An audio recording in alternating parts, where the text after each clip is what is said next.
নমস্কার দর্শক বন্ধুরা, একটি নতুন জায়গায় বেড়ানো নিয়ে আজকে ভিডিও করছি। আমরা এবার চলেছি ঝাড়খণ্ডে বেতলা এবং পাত্রাতু। আজকে 27শে মার্চ বৃহস্পতিবার। আমি এবং আমার এক বিশেষ বন্ধু সজল রায়, আমরা দুজনে চলেছি আজকে ঝাড়খণ্ডের দিকে। আমাদের হাওড়া স্টেশন নিউ কমপ্লেক্স থেকে ট্রেন ছাড়বে রাত্রি 9:10, যেটা আগে হাওড়া হাতিয়া রাঁচি এক্সপ্রেস নাম ছিল, সেটা এখন নাম হচ্ছে ক্রিয়াযোগা এক্সপ্রেস। এটা ছাড়বে এক্সপেক্টেড 22 নম্বর প্ল্যাটফর্ম থেকে। আমরা এখন ঢুকছি, হাতে এখন অনেক সময় আছে। আর আমরা ফিরবো 31 তারিখে। আগামীকাল রাঁচি পৌঁছে আমরা চলে যাব ওখান থেকে গাড়ি নিয়ে বেতলা। বিকেলবেলা সাফারি করার ইচ্ছে আছে। কালকে সাফারি করে পরশু দিন আমরা যাব লোধ ফলস দেখতে, যেটা ঝাড়খণ্ডের সবথেকে উঁচু ফলস। সেই লোধ ফলস থেকে পরশু দিন আমরা ব্যাক করে আসবো। তারপর দিন যাবো আমরা পাত্রাতু ড্যাম, ওখানে আমরা ঘুরবো। ঝাড়খণ্ড ট্যুরিজমের পাত্রাতু সরোবর বিহার পাত্রাতু লেক রিসর্টে আমরা থাকবো। একদিন থেকে বোটিং করে ড্যামেতে আমরা 31 তারিখে ফিরব। এখন আমাদের ট্রেন দেয়নি, আমাদের ইকোনমি কোচ, এই প্রথম আমরা ইকোনমি কোচে উঠব।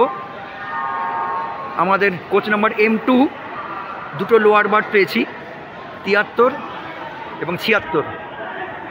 আমরা এখন ওয়েট করব স্টেশনে। গাড়ি দেওয়ার সময় হলে আমরা আস্তে আস্তে এগিয়ে যাব স্টেশনের দিকে। আমাদের ট্রেন ঢুকছে হাওড়া রাঁচি হাতিয়া ক্রিয়াযোগা এক্সপ্রেস। আমরা দাঁড়িয়ে আছি যেখানে M2 কোচটা আসবে সেখানে। আমরা AC 3 AC 2তে উঠেছি, AC ফার্স্ট ক্লাসে উঠেছি, কিন্তু ইকোনমি কোচে এই প্রথম। শুনেছি সিটগুলো ছোট, দেখা যাক। গাড়িতে উঠি, তারপর আপনাদের দেখাবো এখানে সিটের অ্যারেঞ্জমেন্টটা কীরকম ধরনের আছে। এখানে সিটের মধ্যে যে স্পেসটা কম, AC 3 এর থেকে এইটাই পার্থক্য। এই দুটো জায়গার মধ্যে স্পেসটা কম, এবং এখানে যে সিটের যে মাপটা সেটা এখানে ছোট, একটু অসুবিধা হয়। তবু ঠিক আছে, একটা রাত্রের ব্যাপার। কি বলুন সজলদা? আমরা চালিয়ে নিতে পারবো। 9:11, 1 মিনিট লেট গাড়ি ছেড়ে দিল।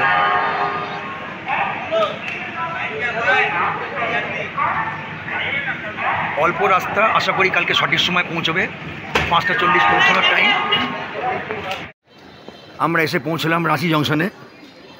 আজকে 28 তারিখ, 5:40 টাইম ছিল, 6:01 ঢুকলো, 20 মিনিট লেট। যাই হোক, ভারতীয় রেলে 20 মিনিট লেটটা কোনো ব্যাপার নয়। আমাদের বাইরে গাড়ি আছে, আমরা গাড়িতে উঠবো। এবার সোজা চলে যাবো বেতলা।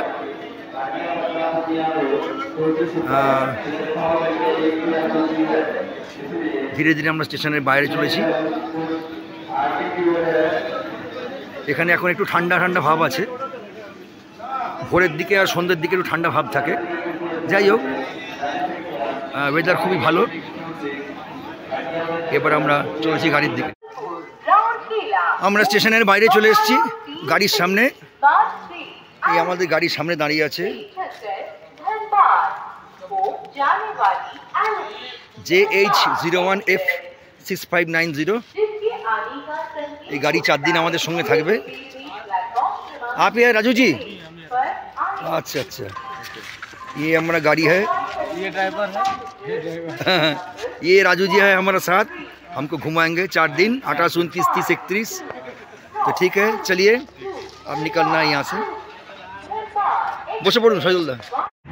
আমরা এখন চলেছি বেতলার পথে। এখনও 2 ঘন্টার পথ বাকি। মাঝখানে রাস্তায় আমরা একটু ব্রেক নিয়েছিলাম ব্রেকফাস্টের জন্যে। পুরি সবজি আর চা খেয়ে আমরা চলেছি। আবহাওয়া মনোরম, একটু ঠান্ডা ঠান্ডা ভাব আছে। রোদটা উঠলেও ততটা চড়া নয়। রাস্তার দুদিকে জঙ্গল। আমরা বেতলা পৌঁছানোর আগে দুটো স্পট আরও দেখব। একটা হচ্ছে পালামু ফোর্ট, আর একটা কেতকি এবং অরঙ্গা নদীর সঙ্গম। এগুলো দেখে হোটেলে পৌঁছতে করতে 11:30 বাজবে। তারপরে আমরা স্নান করে লাঞ্চ করে বিকেলের দিকে আমরা বেতলা ন্যাশনাল পার্ক সাফারি করব, জিপ সাফারি। আমরা প্রায় বেতলা এসে গেছি, একটু পরে আমরা হোটেলে ঢুকবো। তার আগে আমরা দুটো স্পট দেখবো, একটা হচ্ছে কেচকি সঙ্গম আর একটা হচ্ছে পালামৌ ফোর্ট। এই সামনেই দেখা যাচ্ছে রাস্তার পথ নির্দেশ কেচকি সঙ্গম। এখানে অরঙ্গা নদী আর কেচকি নদীর সঙ্গম হয়েছে। আমরা এই পথ দিয়ে আমরা যাব কেচকি নদীর সঙ্গম দেখতে। এই পথ দিয়ে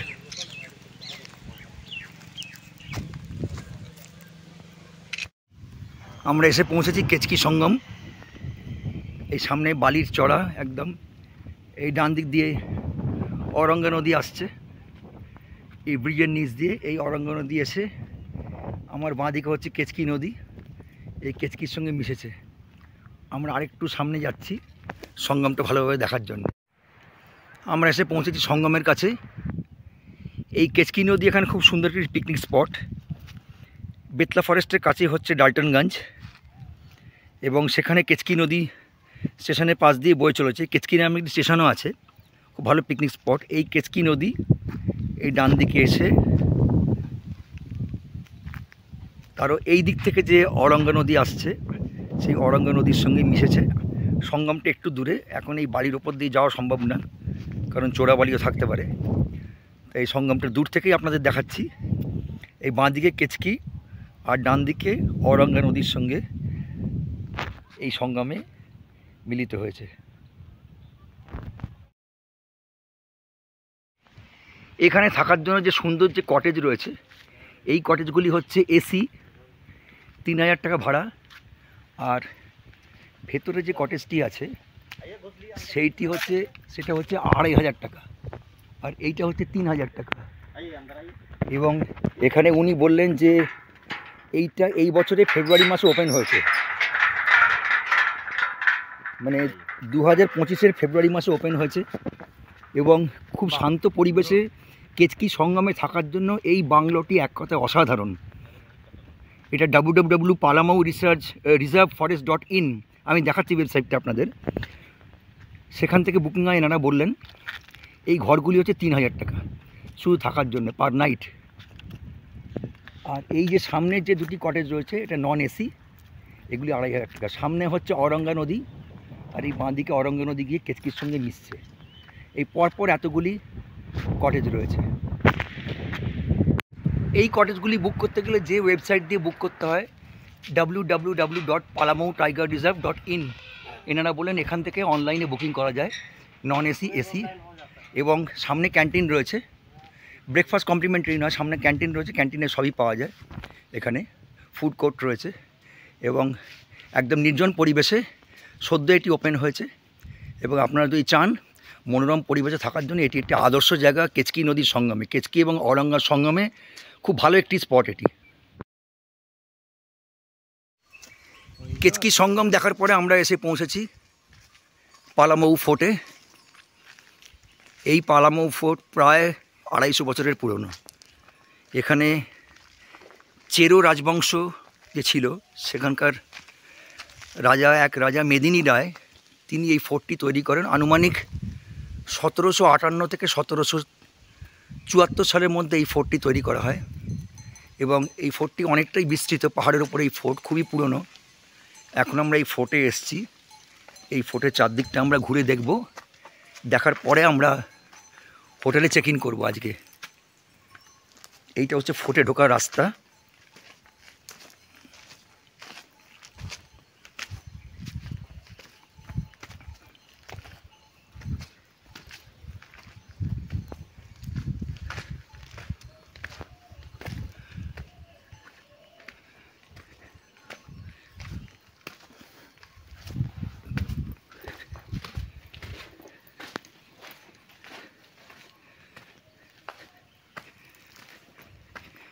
এটি খুবই সুন্দর একটি স্পট। এখানে যারা বেতলা ন্যাশনাল পার্কে আসেন, কেচকি সঙ্গম এবং পালামৌ ফোর্ট তারা দেখে যান।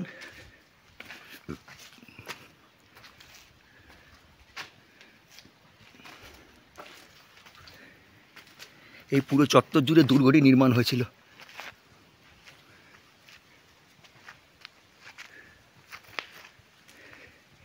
এইটা বাউন্ডারি, সামনে ধ্বংসাবশেষ এই কেল্লার।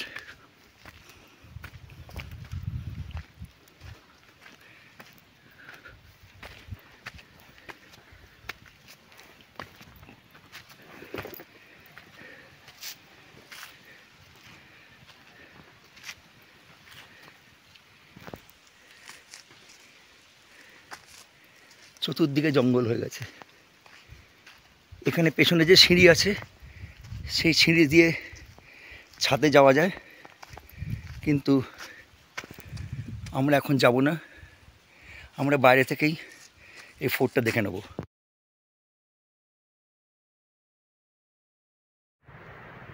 এটা হচ্ছে ফোর্টটির ভেতরে।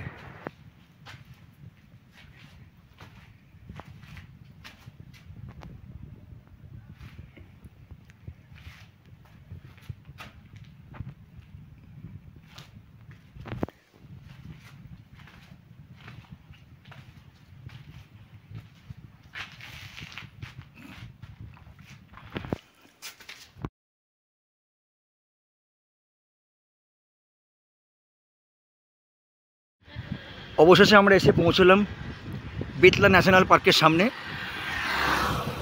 আমার সামনে বেতলা ন্যাশনাল পার্কের এন্ট্রি গেট, আর ঠিক ডান দিকেই হচ্ছে যে হোটেলে আমরা থাকবো, হোটেল পার্ক ভিউ। এখনও হোটেলে চেক ইন করিনি, কেচকি সঙ্গম এবং পালামু ফোর্ট দেখে হোটেলে চেক ইন করবো। তার আগে বাইরে গাড়ি দাঁড় করিয়ে এই ভিডিও নিচ্ছি। এই হচ্ছে হোটেল পার্ক ভিউ,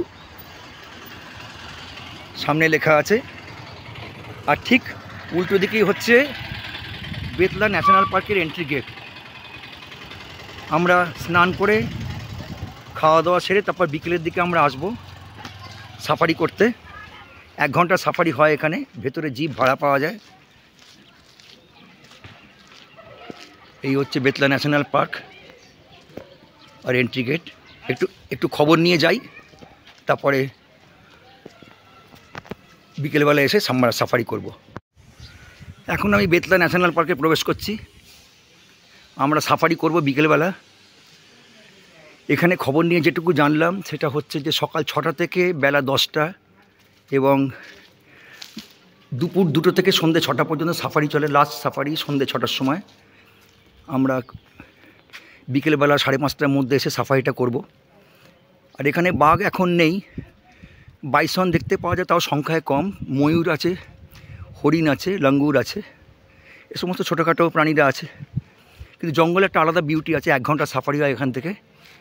সামনে গিয়ে ওখান থেকে গাড়ি বুক করতে হয়, কাউন্টার আছে। 1700 টাকা ভাড়া নেয়, 6 জনের সিট। 1 জন গেলেও 1700, 6 জন গেলেও 1700, সঙ্গে গাইড দেয়। যাক, এই সমস্ত খোঁজখবরগুলো পাওয়া গেল। এখন আমরা যাচ্ছি হোটেলের দিকে। সেখানে আমরা চেক ইন করে আমরা খাওয়া দাওয়া করে একটু রেস্ট নিয়ে আমরা 5:30টার সময় আসব এবং তখন আমরা জিপ বুক করে সাফারি করব।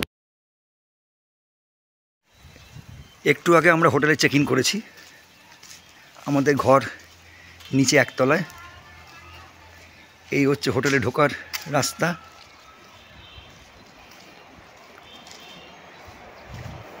বাঁদিকে রিসেপশন, আর এখানে কমন টয়লেট রয়েছে।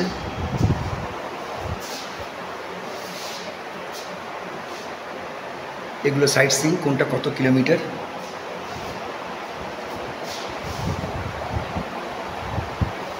Hotel contact number, check in time, check out time, booking contact number. আর এই দিক দিয়ে গিয়ে হচ্ছে আমাদের ঘর। দোতলায় যাওয়ার সিঁড়ি। আমাদের এসি ঘর 1 তলায় দেওয়া হয়েছে।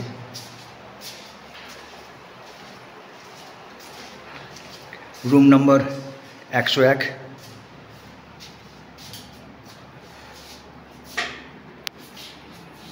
টিভি আছে, ফ্যান, এসি।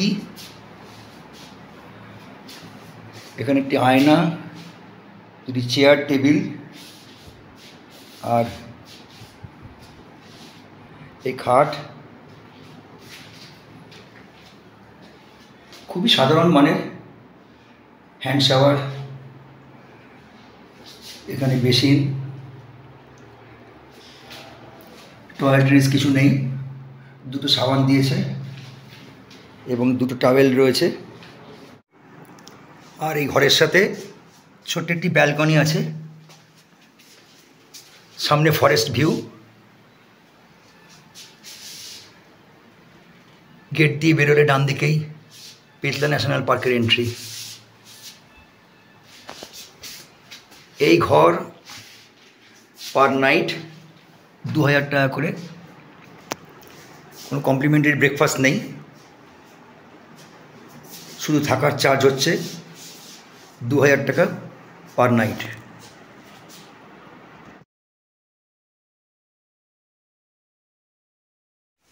আমরা এখন বেতলা ন্যাশনাল পার্কের ভেতর দিয়ে চলেছি। জিপ সাফারির জন্য টিকিট কাটতে মিউজিয়াম থেকে টিকিট কাটতে হয়।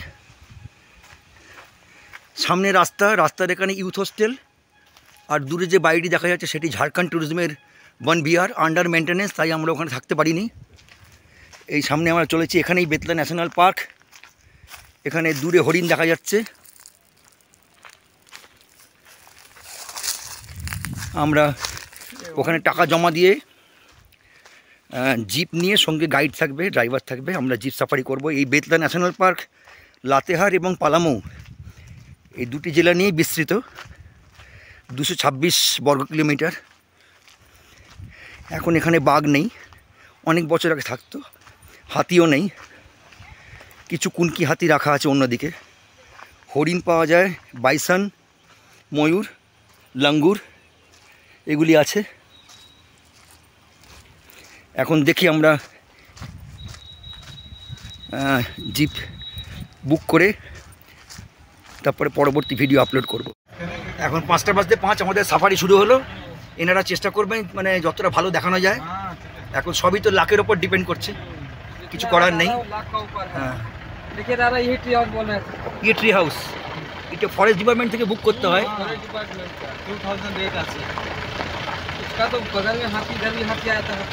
এটা রাত্রিবেলা সামনে সল্ট পিট থাকার জন্য হাতি, বাইসন এরা আসে। ডান দিকে দেখুন ডিয়ার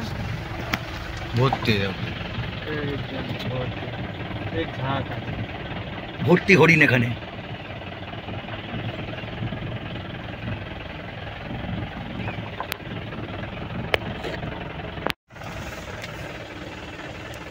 এই হরিণ स्पॉटेड डियर, जिसमें हॉर्न है वो मेल है, बिना हॉर्न का भी मेल है दादा। हाँ,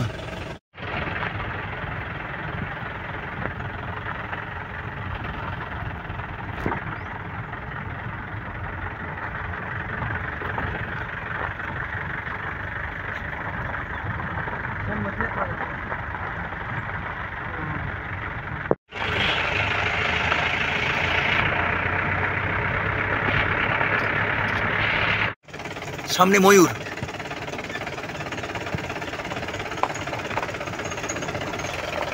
বাহ,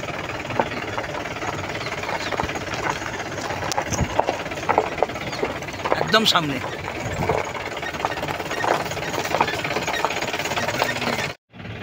আমাদের কপাল ভালো, সামনেই বাইসন দিয়ে যাবে, সামনেই বাইসন দেখতে পাচ্ছেন না? এই বাইসনটাকে সামনেই বাইসন, সামনে দিয়ে এখানে হয়ে যাবে, পাশ দিয়ে যাবো তো দুটো গাড়ি।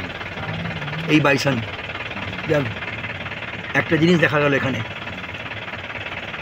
বেতলা ন্যাশনাল পার্কে এসে, বাইসন চোখের সামনে, যেটা আমরা জলদাপাড়াতেও দেখিনি।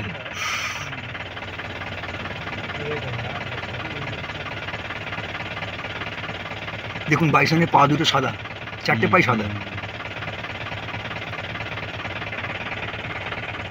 একটা स्टील ले लेगा, स्टील ले लिया। একটু জুম করুন তো, এটা হাত দিয়ে একটু ফিঙ্গার টাচ করে এটা বড় করুন তো। হ্যাঁ, ফিঙ্গার বড় করুন, দুটো আঙুল দিয়ে টাচ করে বড় করুন। এই যে সামনে, এ বাবা,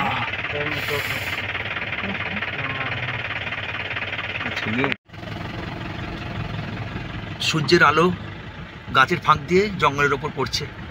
আস্তে আস্তে সূর্য ঢলছে, সুন্দর লাগছে বেতলা ফরেস্টে এই সূর্য ঢলে যাওয়ার দৃশ্য।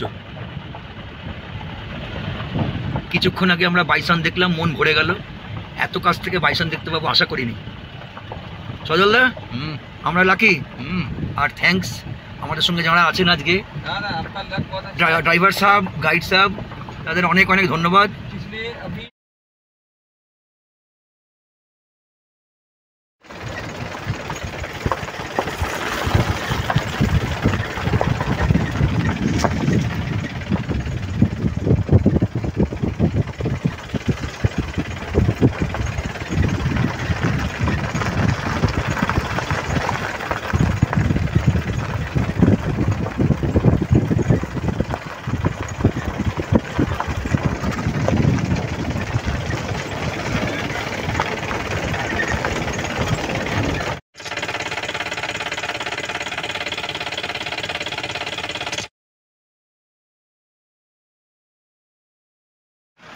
আমাদের জঙ্গল সাফারি শেষ হলো। ঠিক 1 ঘন্টার সময়, আমাদের 1 ঘন্টা ধরে আমাদের জঙ্গল সাফারি পর আমরা ফিরে এলাম আবার গেটের সামনে। এবার আমরা যাব যেখানে 4টি কুনকি হাতি রাখা আছে। আজকে আমাদের ড্রাইভার এবং গাইডের সহযোগিতায় আমরা বহু বছর পরে বাইসন দেখলাম একদম চোখের সামনে। আর বাকি সব কিছুই দেখা হলো, ময়ূর থেকে শুরু করে, হরিণ থেকে শুরু করে, লাঙ্গুর থেকে শুরু করে বিভিন্ন ধরনের পাখি, মাছরাঙা সব কিছুই দেখা হলো। শুধু এটা যদিও কপাল, ওয়াইল্ড বোটটা দেখার চান্স ছিল কিন্তু হলো না। সন্ধেবেলা ওয়াইল্ড বোট দেখার একটা পসিবিলিটি থাকে। দেখ, তবু যা দেখেছি অনেক ভালো, মানে সার্থক। বেতলা ফরেস্টে আসা, সাফারি করা সার্থক। সজলদা, আপনার কি ফিলিংস? फाइन दारुण এটা আপনার একটা লাইফ টাইম অ্যাচিভমেন্ট, মানে এটা হচ্ছে প্রথম জঙ্গল সাফারি। हाँ प्रथम হ্যাঁ, কিন্তু মানে এই বাইসন আমি অনেক বছর পর দেখলাম। দূর থেকে দেখেছিলাম আমি ইয়েতে গরুমারা ফরেস্টে, এত কাছ থেকে দেখিনি। যাক, আজকে দেখে মন ভরে গেল, খুব ভালো লাগলো। আর ভেতরে পালামৌ ফরেস্ট ডিপার্টমেন্টের আন্ডারে যে ট্রি হাউসগুলো আছে, ওনারা বললেন যে পরের বার এলে আপনারা আবার এখানে থাকবেন, কারণ এখানে সামনে যে সল্ট পিট রয়েছে, রাত্রিবেলা হাতি, বাইসন তারা আসে। দেখা যাক পরের বার যদি কখনো সুযোগ হয় এসে এই পালামৌ reserveforest.gov.in গিয়ে এই ফরেস্ট রেস্ট হাউস বুক করতে হয়, যেটি ভেতরে দেখা যাচ্ছে, সেখানে থাকার ইচ্ছে রইল। জঙ্গল সাফারির পরে আমরা গাইড ভাইয়ার সঙ্গে এসেছি, আমাদের দেখাতে নিয়ে এলো যে সমস্ত হাতিগুলি সাফারির কাজে লাগানো হতো সেগুলিকে এখন এখানে রাখা আছে। ये जो हाथी है ये किस काम पे आता है भैया? वो खाली शो के लिए रखा है यहाँ पर। এখানে একটা, দুটো, তিনটে, চারটে, ये जूही হ্যাঁ, तो सीता मुर्गे और सीता আচ্ছা আচ্ছা, এই 4টে কুনকি হাতি এখানে রাখা আছে। तो मेल है ना, इतना नजदीक में देख रहा है।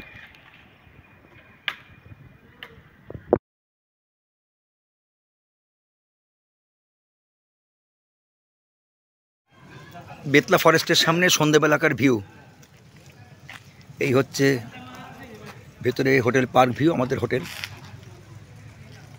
Park ভিউয়ে entry. এই রাস্তার উল্টো দিকে বেতলা ন্যাশনাল পার্কের গেট। 6টায় সাফারি বন্ধ হয়ে যায়, আবার কালকে সকাল 6টা থেকে বেলা 10টা পর্যন্ত। আর এখানে রাস্তায় আলোয় আলো একদম বেতলা ফরেস্টের এন্ট্রির সামনে। এদিকে 1 কিলোমিটার এবং এদিকে 1 কিলোমিটার, ডান দিক বাঁ দিকে 1 কিলোমিটার করে এই ল্যাম্প লাগানো।